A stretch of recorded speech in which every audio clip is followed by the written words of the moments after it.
O estrategista fiscal. Estamos aqui para desmistificar as questões de direito tributário e nada melhor do que estar com especialistas como o Laerte Esteves, e Camila de Paula, doutores, professores que instruem, né?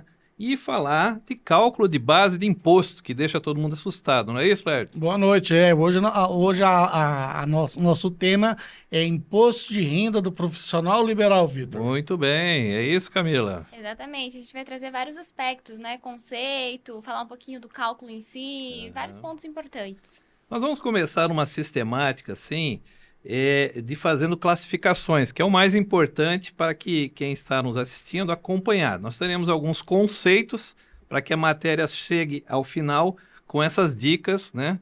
Então, nós vamos começar conceituando, né? Na verdade, o que é a renda? Laércio, nos ajude. O que é a renda?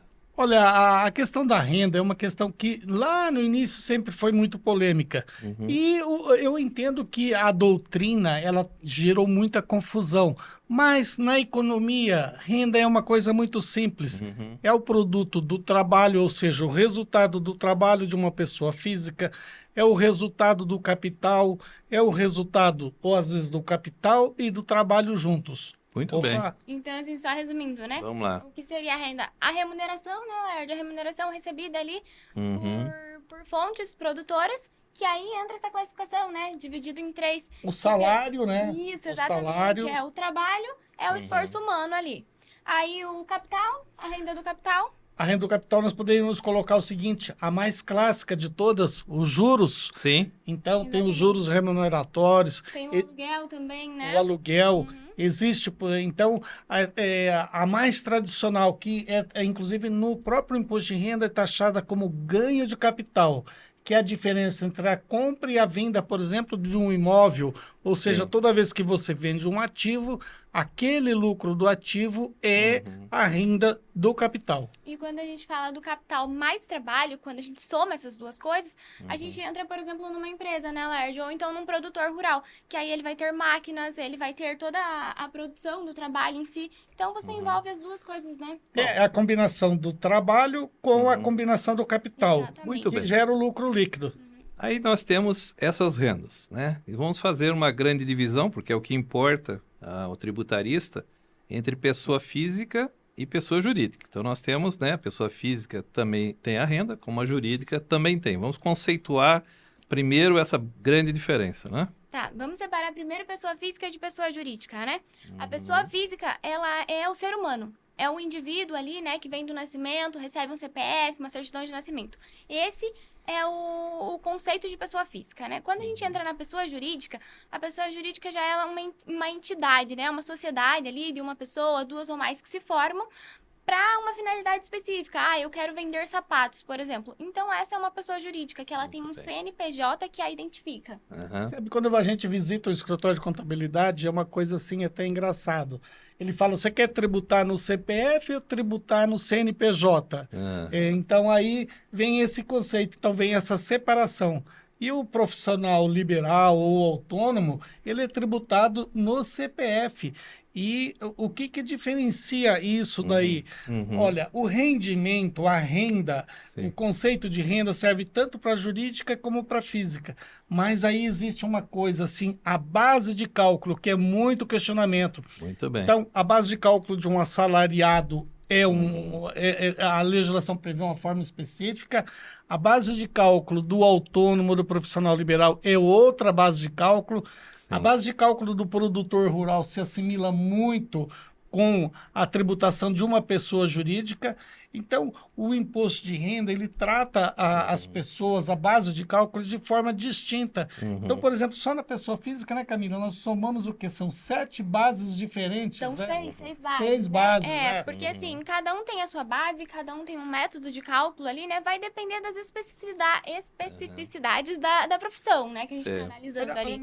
uma situação interessante. Por exemplo, alguém que tem um Uber ou alguém que tem um transporte de caminhão, transporte de carga, de pessoas. Essa pessoa, ele tem o capital, que é o carro, e tem o trabalho dele. A legislação tratou de separar as duas coisas. Então, ele não tributa o ativo, ele só tributa o serviço. Então, por exemplo, a legislação fez uma separação. O garimpeiro é outro Que nem exemplo. o carro, por exemplo, como é o trabalho dele ali, né, com o carro, esse carro a gente pode utilizar lá, né, depois na dedução do imposto de renda, por exemplo. Muito bem, então teríamos aí conceitos, então, para um profissional liberal, um autônomo, um assalariado, são exemplos, né? O produtor Isso. rural, um transportador, um garimpeiro, são todos esses que classificam, são exemplos aí, né? Vitor, eles De têm, base cada de um cálculo. tem uma regra. Então, Cada por uma exemplo, regra. cada um tem uma regra e tem uma base de cálculo diferente. E a maior base de cálculo que eu vejo assim é do assalariado.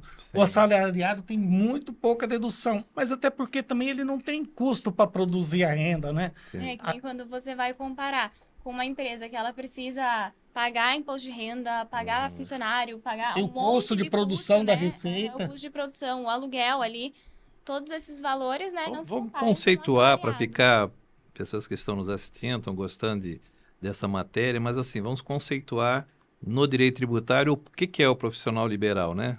Para bem caracterizar. Camila, fala o que é o profissional liberal. Pode abordar o profissional liberal e aí eu vou... Aham. falando O sobre profissional os liberal é aspectos. aquele que qual é a diferença do profissional liberal e do autônomo, né? O autônomo pode ser são todas as pessoas. Então é o fotógrafo, é o pedreiro, é o motorista, Taxista, o vendedor. todas essas pessoas. Já Sim. o profissional liberal, ele requer um curso superior, ele requer uma autorização especial. Uma formação especial. Então, vai caracterizar o profissional liberal uma formação a nível Especial. de terceiro grau Como especial. nós, né, Vitor? Nós somos advogados Advogados. e nós temos lá, nós tivemos que fazer uma faculdade, nós temos a autorização específica, então nós somos profissionais liberais. Muito Então, bem. por exemplo, uma sociedade de advogados é uma sociedade de profissionais liberais, Sim. não é uma sociedade de autônomos. Uhum. Muito bem.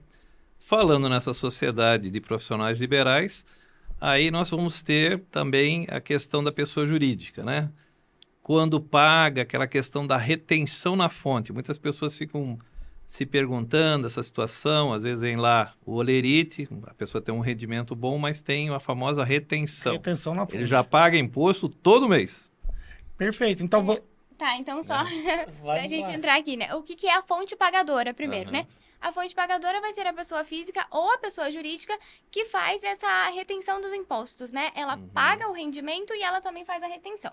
Quando a retenção ela é realizada diretamente na fonte, o que isso significa? Significa que o salário, o aluguel, os juros, né, Lérdio? Esses valores eles já são retidos pela pessoa jurídica. Muito Porque bem. se a gente fosse analisar, digamos que eu tenho 20 funcionários, se todos eles fossem reter o imposto, seria mais difícil do fisco controlar, né? Sim. Então, como a gente centraliza numa única pessoa, que é a empresa, fica muito mais fácil. Ok, muito mais poderíamos fácil até para... dizer aí, existe uma substituição Uma substituição da figura ali, né? a substituição do pagador de impostos, né? Mesmo com essa retenção na fonte, né? Ao final de cada exercício, ao final de cada ano, faz-se a famosa declaração do imposto de renda. Olha, Vitor, por exemplo, o profissional liberal, que situação assim, curiosa.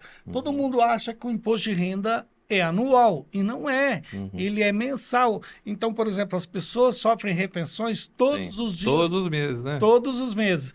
Vem o olerite e está lá a retenção, quer dizer, aquele mês ele já pagou o imposto relativo Imposto. ao recebimento daquele mês. E o Seja, né, como falou também, de um rendimento, de Exatamente. juros, até pagamentos de aluguel também, enfim, que a pessoa pode fazer retenção, né? E aí nós já entramos um pouco também naquela... a pessoa quando já fala para o fisco, né, ou já se prepara, e aí tem aquele negócio do carnê-leão. Carnê-leão, então. Aham. O carnê-leão é justo, por exemplo, essa situação desse profissional liberal, desse autônomo, quando ele trabalha para a pessoa física que ele não sofre a retenção, ele tem que fazer o quê? Ele tem que somar todas as prestações de serviço do mês, aí submeter a tabela progressiva do imposto de renda e recolher já no mês seguinte o valor. Então, ou ele é tributado na fonte, ou ele é tributado pelo carnê-leão. E no Carnê-Leão, é importante a gente destacar, né, que ele é para autônomo e é referente aos pagamentos que ele recebe de uma pessoa física. Tá. Então, sempre que eu tenho recebimento de pessoa física, por exemplo, eu fui lá e prestei um serviço, ou então eu fiz uma consultoria. Nesse caso, que eu recebi de uma pessoa física, aí sim vai incluir no Carnê-Leão. Tá. E isso deve ser declarado até o último dia do mês subsequente ao que eu tive o recebimento ali, né? Perfeito. Tá. Então, recebimentos em janeiro, Pagamento e apuração em fevereiro. Exatamente. E entra ali no Carnê-Leão. E é engraçado esse nome, na realidade, esse nome Carnê-Leão é um apelido, porque não existe isso na legislação, é um apelido. Não tem esse termo, né? Isso daí é uma cultura que nós temos há muito tempo. E, nossa, isso aí é uma coisa antiga, ficou esse apelido e está até hoje. Ele equivale, para as pessoas entenderem também, ao famoso livro caixa, né? Perfeito. Que é lançamento mensal, correto? O livro caixa, e o Camila, livro isso caixa, é importante. sim, ele é muito importante. Ele é o livro no qual são registrados mensalmente, né? Todas as notas fiscais, todos os recibos, as despesas do trabalho. Então, elas precisam estar ali detalhadamente. Divide em duas partes, Camila. Divide De em um duas lado, partes. a receita Exatamente. do autônomo, do profissional liberal no CPF, né? Sempre. Aí tem todas as receitas ali, ele oferece a tributação. E neste mesmo livro também tem ali os custos. Aí, esses custos aqui que surge polêmica, Vitor. Porque nem toda a dedução, nem todo o pagamento que o autônomo faz é dedutível. A lei tratou assim, a lei, diferente da pessoa jurídica, diferente do produtor rural, ela fez uma lista bem restrita. Então, quais são? Então, é até importante a gente citar, né, que, por exemplo, a água, a energia elétrica, o telefone, são valores que são dedutíveis. Mas que nem quando a gente pensa no advogado, hoje eu e o Lard, a gente até estava lendo uma decisão que ela é de 2022, do CARF, mas o tema ele ainda não foi resolvido. Sim. O que acontece? As despesas que o advogado tem com uma viagem, por exemplo. Eu vou lá para o meu cliente, eu preciso fazer uma audiência em outro estado. Você vai lá para o Tribunal de Porto Alegre. Vou para Porto Alegre. Agora está debaixo d'água. É, uma tristeza. Então, vamos supor que eu vou lá para Recife, para o Tribunal de Recife. Aí eu pago as passagens. Esse valor, eu posso deduzir ou não posso? Sim, é uma boa dúvida. E a grande questão que estava pela decisão do CARF é que eu não poderia deduzir. Porque ele estava considerando como uma receita quando o meu cliente me paga de volta. Mas sabe, Camila, quando faz daí a restituição, exatamente. né? Mas, Camila, aí teve um porém nessa decisão. Até teve intervenção, a Ordem do Paraná, a Ordem do Paraná, de Santa Catarina, a nível nacional, esclarecendo uma situação. Olha aqui vai uma boa dica para os advogados. Um exemplo, se você vai fazer uma contratação, o que o pessoal explicou? Faça no contrato de prestação de serviço uma ressalva que você só presta serviços jurídicos. E que, por exemplo, as despesas inerentes a transporte, locomoção, é por conta do contratante. O que vai dar de diferença, então, para o advogado? Esse é interessante, muitos advogados aí estão nos assistindo, dele fazer as notas em nome da sociedade dele, o CNPJ, em vez de fazer no CPF. Desde a compra da passagem, a estadia, o hotel. E aí que o pessoal da Receita Federal não quer, Vitor. Eles querem o seguinte, que quando você, por exemplo, receber uma nota fiscal, por exemplo, de um hotel, de uma estadia, que você foi lá para Porto Alegre, ou para Recife, lá no tribunal, ou foi para Brasília, o que eles querem? Que a pessoa que está pagando, o destinatário daquele documento, seja o contratante do serviço. Que você apenas paga ali no momento e se reembolsa dele. Então, por exemplo, o que os advogados devem ter muito cuidado? Por exemplo, você ficou num hotel. Quem é o destinatário daquele documento? Tem que ser o teu cliente. Sim. Então, a empresa que contratou ou a pessoa física lançar no CPF ou no CNPJ do contratante. Do contratante. Ok, não do advogado. É isso que gerou essa confusão, essa dúvida. E é uma situação que os advogados, e inclusive eles estão querendo lá, o pessoal da Receita Federal, que esteja muito claro no contrato quem arca com quais despesas. Por exemplo, a despesa de transporte do advogado. Por exemplo, na minha contratação ficou muito claro no contrato que é você que vai pagar. Mas contratante. Só que eles querem também que o próprio documento emitido daquela despesa seja emitido contra o contratante. Muito bem. Isso porque se você não faz essa especificação, depois você não vai conseguir deduzir do imposto de renda e vai considerar como se fosse ainda uma receita que entrou para você. Isso, ao contrário. Uma receita a mais, né? Uma receita. Seria assim... Porque o reembolso é a receita, né? É que eles entendem que é uma remuneração disfarçada. Muito bem. Nós temos também outras despesas aí, por exemplo, emolumentos pagos a cartório, né? Despesas de custeio. Tudo isso tem que ser lançado em nome de quem, então? Veja bem, o custeio, o que é um custeio? Aí nós vamos... Essa palavra é uma palavra assim muito utilizada no imposto de renda. Sim. E vem lá da agricultura. Então, por exemplo, se eu vou fazer um plantio, eu preciso comprar os insumos, eu preciso ter o custeio. E o advogado, o engenheiro, eles também têm o custeio. Tá. Olha uma situação assim, por exemplo, o produtor rural, quando compra um trator, ele deduz do imposto de renda. O advogado não pode deduzir O carro não dá para deduzir, então. O automóvel não pode deduzir.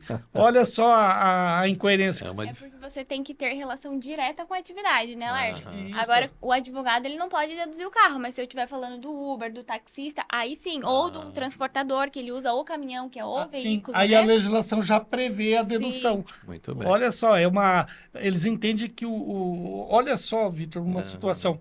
Por exemplo, todo mundo sabe que o advogado precisa investir em computadores, tecnologia.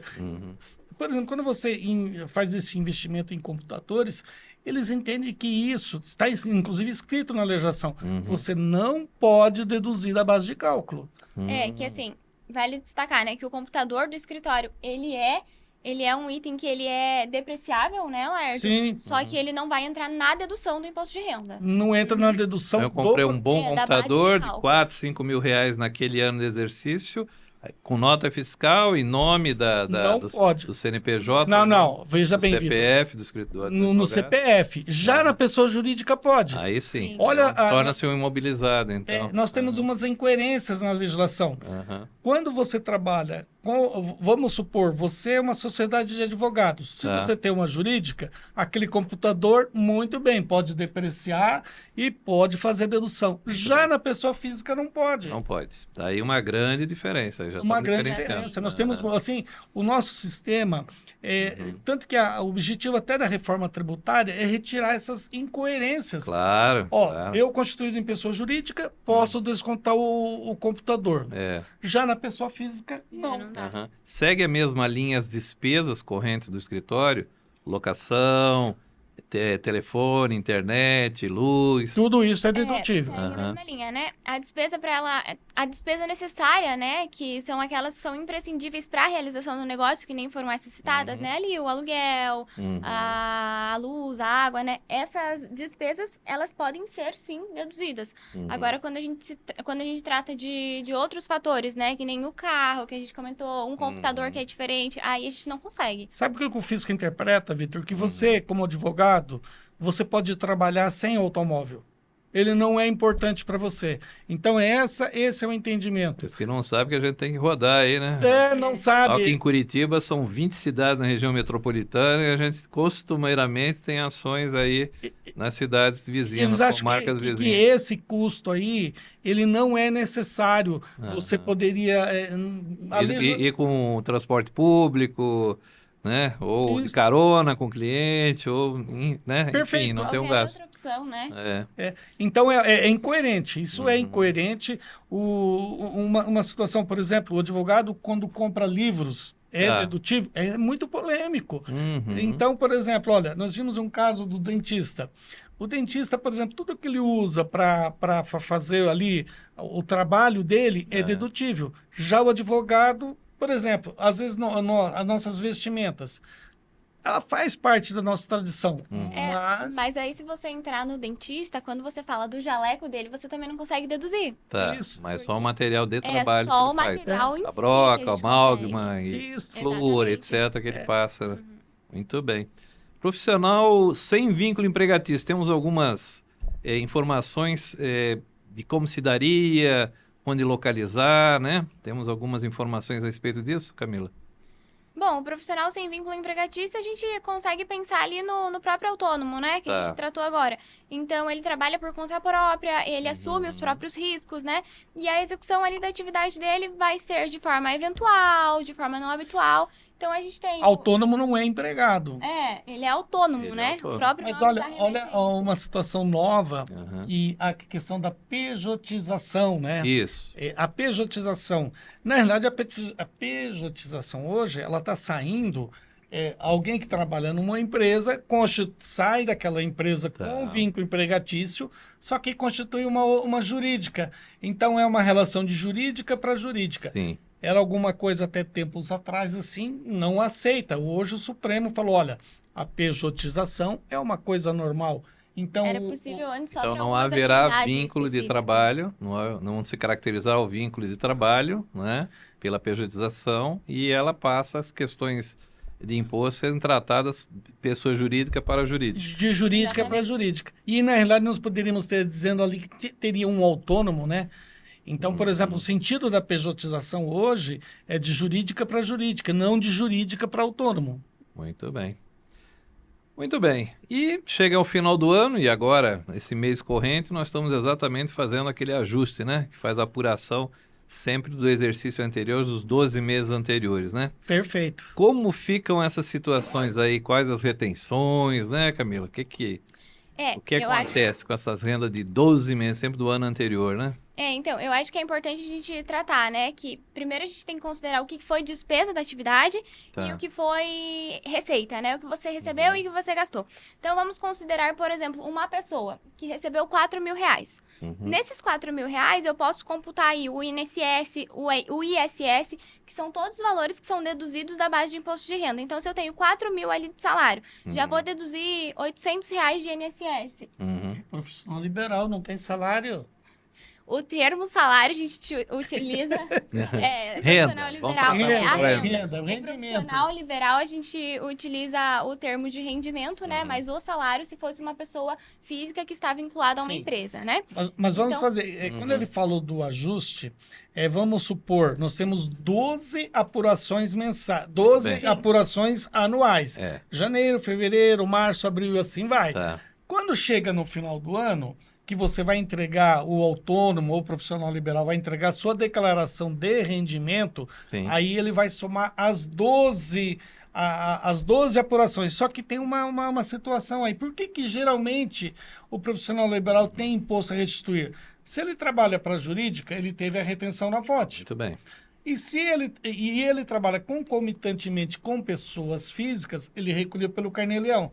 Quando você fizer você somar as 12 apurações, o que vai acabar acontecendo? Pode ser que o teu imposto retido seja maior do que a sua renda, proporcional. Então, aí o que vai acontecer? Aquela situação corriqueira que é a restituição. Restituição no imposto. E olha, Vitor, uma situação interessante. Por exemplo, uma situação, vamos supor que um profissional liberal, ou ele tenha, vamos supor, no mês de fevereiro, as despesas dele, né, Camila, Sim. foram superiores à receita. Isso é muito típico para É. advogado, Uhum. porque ele tem os honorários concentrados em determinados meses Sim. e tem a despesa corrente mensal. Exato. Aí o que vai acabar acontecendo? Lá no final do ano, ele soma tanto uma receita como outra, tem o total de imposto pago pelo Carnê-Leão, o total de imposto retido na fonte, a somatória dos 12 meses, ele faz uma nova apuração. Geralmente dá a restituição de imposto de renda. Aí entra tudo, né? Vai entrar tudo que é retenção na fonte, todas as despesas que eu tinha, que eu poderia deduzir, se é educação, se é saúde, tudo que foi do próprio mês. Depois eu faço esse ajuste, né? Aí eu verifico com as contas que eu percebi ali. Eu tenho restituir? Eu tenho imposto a pagar? Perfeito, é isso mesmo. E vamos falar especificamente do advogado, né? O advogado, ele sozinho, pode ser uma MEI, uma empresa Não. física? A legislação, jurídico. né? A legislação não não permitiu. Não permitiu. Então, veja, Então, quando é lançada a sociedade de advogado, que eles unipessoal, né? Que eles queriam, ela tem que ser de 2 ou mais advogados associados. Então, continua aquela velha regra de ter 2 ou mais advogados se associarem para tirar o CNPJ. O advogado sozinho tirar o CNPJ não deu certo. Vitor, olha, e nós que já temos um pouco mais de idade, a gente conhece a tradição da advocacia, as pessoas começam como autônomos, Sim. começam como na pessoa física do CPF. Sim, exatamente. Aí, como a vida vai melhorando, É. você chega à conclusão que você tem que ter uma jurídica. Uma jurídica. Aí a Exato, jurídica, claro. eu entendo que é melhor, porque daí é diferente, não é um sistema engessado como o autônomo. É. Você tem possibilidade de opções, por exemplo, você pode optar pelo lucro real, pelo lucro presumido, você pode, então, você pode optar pelo simples, que inclusive é uma carga tributária menor. Então, o autônomo, assim, eu vejo que é uma situação daquele advogado que está iniciando a carreira, o próprio contador, o dentista, o médico, ele até começa como autônomo, mas chega uma hora que ele fala, eu tenho que me associar com outra pessoa, eu tenho que me transformar na jurídica. E aqui nós temos uma curiosidade, Laércio, Camilo, pessoal que está nos vendo, todas as empresas, todas as empresas, sem imaginar, comércio, uma loja, qualquer, um restaurante, um bar, todos vão para a junta comercial. Só os advogados registram-se na OAB. Isso mesmo. Só os advogados registram na OAB. Então, no contrato de sociedade de advogado, em vez de levar na junta comercial, leva na OAB. E a OAB é que faz, às vezes, do registro para que essa sociedade de advogados pleiteie o seu CNPJ. Eu acho isso uma coisa boa para a nossa profissão, que você está enobrecendo o órgão de classe. Então, você faz a constituição da pessoa jurídica lá na OAB. Sim. Realmente, é uma situação, mas tem uma lei que trata disso aí. Eu acho que a lei foi muito sábia nesse sentido. E aí, por exemplo, até para você fazer o registro da sociedade, esse registro que você faz lá, de lá que você ganha o CNPJ, lá que você, como diz, lá que você vai abrir as portas do mundo tributário para você. Então, o advogado, ele pode ter uma tributação como pessoa jurídica? Como é que funciona? Pode. A gente tem 3 regimes, né? Vamos lá. Gente tem ali o Simples, que é um regime compartilhado, na verdade, de arrecadação, Esse Simples, né? ele tem faturamento até quanto anual? Ele está previsto na lei em torno de dar o quê? 4 milhões e 800 ano. Ano. Por Difícil, né? É uma sociedade de advogados, né, Vitor? Mas É um valor que ele é alto, né? Mas assim, se você for comparar com o lucro presumido ali e o lucro real, já é diferente. Quando você está no lucro real, você tem a tributação desse imposto de renda que como é que fala? Vamos supor, o que eu acho assim, que existe para os advogados? Uma parte enorme como autônomos, advogados assim com a remuneração menor, e aí praticamente uma boa parte dos advogados que se constituem jurídica, eu acredito assim que 90% das jurídicas dos advogados estão no Simples. Então, quem é que está no lucro presumido? O escritório de advocacia que tem uma renda muito alta, muito por exemplo. Então, acredito que, por exemplo, hoje um escritório Mas são poucos, não tem? São poucos. Por exemplo, talvez em Curitiba tenha 2 ou 3, São Paulo mais, mas já é uma exceção à regra. 15 mil advogados que trabalham aqui em Curitiba, só na cidade de Curitiba, é bem pouco ter as empresas, né, que congregam esse lucro real. Os advogados, talvez, vamos supor, metade é autônomo, até mais, eu não sei. Mas a gente tem, né? Geralmente começa ali no Simples, né? E aí, conforme o escritório vai aumentando, aí muda-se de regime, né? O presumido que ele utiliza um percentual da receita bruta, né? Então... E sabia, Vitor, que nem sempre o Simples é bom negócio para os advogados? Para o advogado?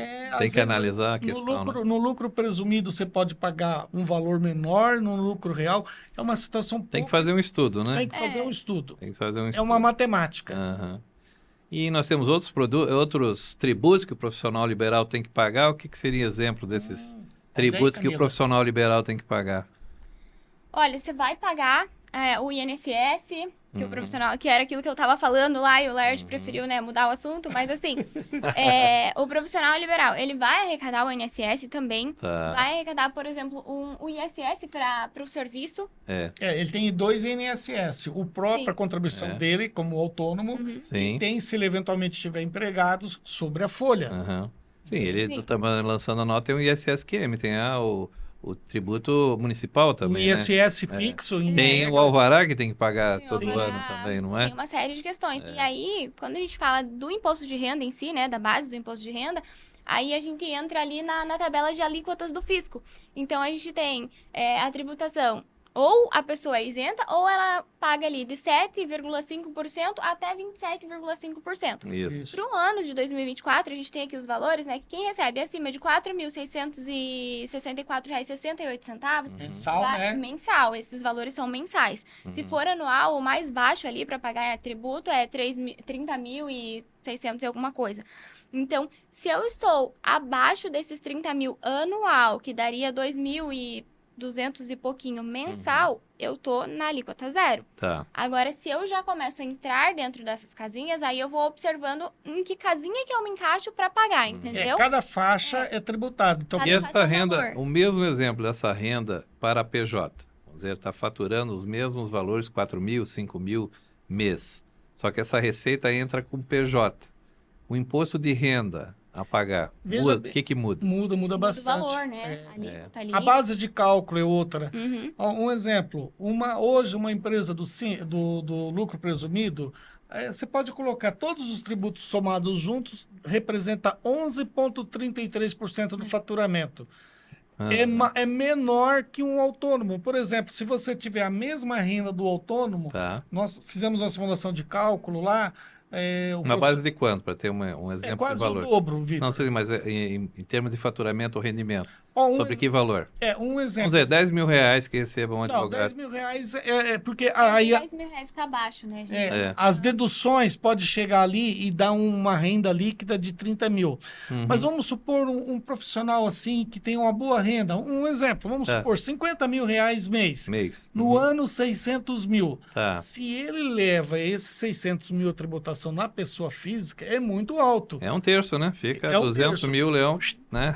Já na jurídica, cai pela metade, é 11,33. Aí tá a grande diferença. A grande diferença. Então ele vai por isso que- entre 200 mil até 60 mil. Então é um ganho aí bruto, um cálculo rápido de 140 mil a menos de imposto a É por pagar. isso que a gente sempre fala, né? Que a gente vai analisar se compensa você tributar na física ou Isso, na jurídica. na Tributar jurídica. você vai precisar. Aham. Mas a gente analisa qual vai ser a alíquota mais favorável para a pessoa, né? Para a empresa. E o simples eu vejo assim como uma enganação até. Porque o que está acontecendo com as empresas tributadas no Simples? Elas estão muito perto ali do lucro presumido. Tá. Então, na realidade, você tem a simplificação nos registros, né? Ali na Sim. questão de contabilidade.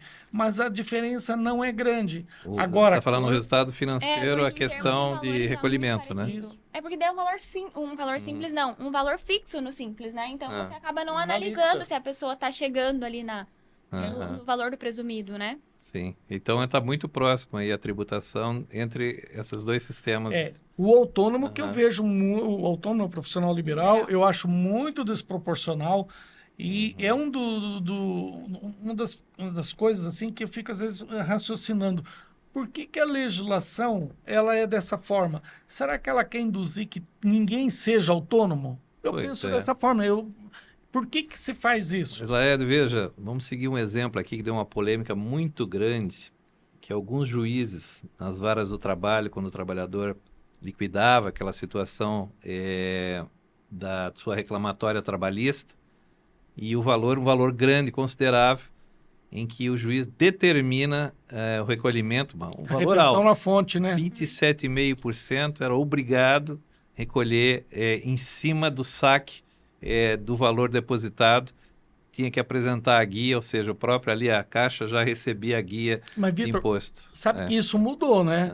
Uhum. O que está acontecendo agora? Depois de muitas contestações, Claro. eles estão aceitando, por exemplo, vamos porque quem entra com uma reclamatória trabalhista, às vezes está pedindo um período ali de 4 anos, 3 anos, seja R$ 1.500 por mês, 2 mil somados.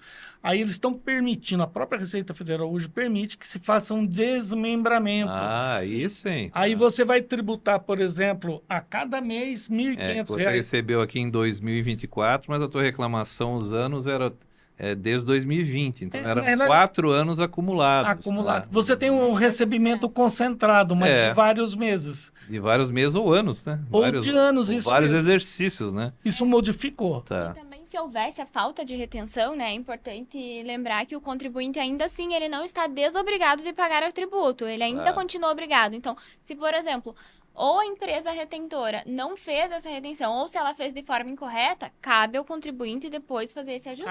Isso tem muito. Por exemplo, alguém que... é uma coisa muito corriqueira, eu vejo na relação de locatícia. Tá. Então, por exemplo, tem uma residência muito grande, tem imóveis nas pessoas físicas e tem a pessoa jurídica que paga. Tá. O que acaba acontecendo? A pessoa jurídica não faz a retenção, mas isso não exime a pessoa física lá na declaração dele de fazer o pagamento. ou pode acontecer até com um profissional liberal. Por exemplo, a pessoa jurídica não faz a retenção, não exime o advogado de não pagar. E tem um equívoco aí.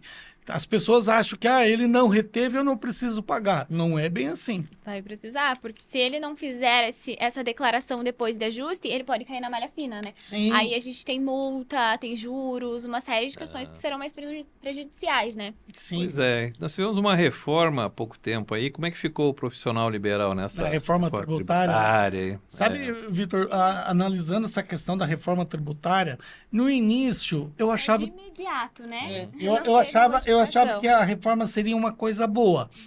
Mas hoje, com tanto atrito, com tanto problema de governo, de Congresso, eu não sei se o que vai virar essa reforma. Então eu vejo as pessoas fazendo projeção, mas o que o Congresso... Primeiro uma situação longeva, né? Porque ela vai terminar em que ano que vai terminar? Eu acho que 2028, 26, se de fato vai, né? De fato vai. Se seguir, mas aí é coisa para frente, muito para frente. Eles querem fazer... É aquela história, né? Vamos simular aqui que é a famosa trocar um pneu com o carro andando, né? Perfeito. Ou seja, não vai estacionar, para um pouquinho, vamos ver o que é. Não, eles querem... Ou seja, o Estado, que é voraz na arrecadação, não quer parar de receber nunca, né?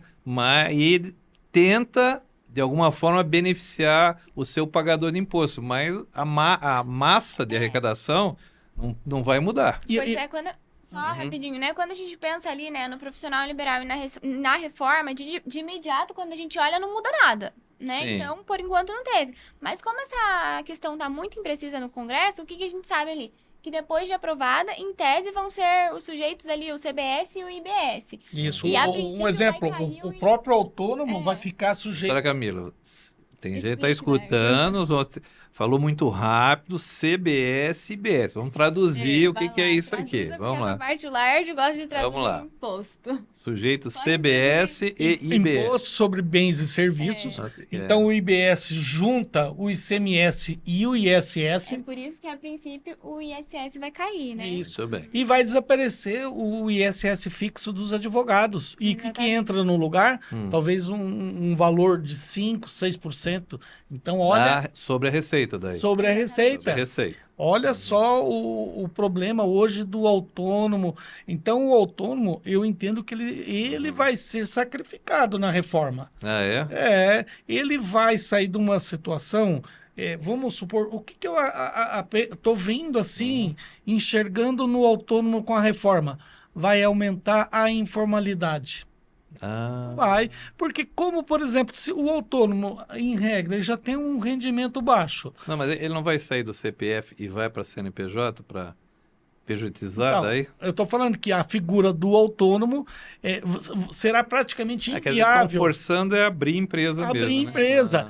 Então, o autônomo, com a reforma, eu acho que vai deixar de existir e será... Vai transformar numa MEI, uma empresa pequena, para ter um CNPJ e lançar ali a contabilidade, a receita e despesa dele, né? Muito provavelmente. Aí ele entraria no Simples, né? E sabe que o MEI também é uma coisa que foi criado, mas os governos estão loucos para tirar ele. Porque ele é um benefício muito grande. Por exemplo, quem trabalha com uma MEI hoje paga muito pouco. Sim. É um valor assim perto das outras pessoas. E as MEIs, elas estão se multiplicando. Por exemplo, um casal, põe a esposa no MEI e o marido no MEI, né? Mas os dois produzem a mesma coisa. Na mesma atividade. Duas pessoas distintas. Certo. Então, isso daí, o MEI é uma coisa que vai ser assim... pensado, e eu acho que a reforma, eu não sei qual é o destino o que o Congresso vai fazer, porque eu já vi pessoas falando que mudou muita coisa, mas lá daqui a 3 anos pode ser que não tenha mudado nada. Então, por exemplo, nós que temos nosso escritório de advocacia... A famosa unificação de impostos, né? Porque se não tiver um benefício logo, ou essa alíquota continuar sufocando do mesmo jeito, né? Ou seja, você tinha um imposto, um cobrando 1%, outro é também 1%. Aí vão fazer um só, mas cobra 2. Isso. Quer dizer, o que resolveu? Não resolveu muita coisa. A mesma coisa com nome diferente, né? Por isso que nessa transmissão aí entre o novo mas e o velho... sente que haverá um caminho mais para a pessoa jurídica, então.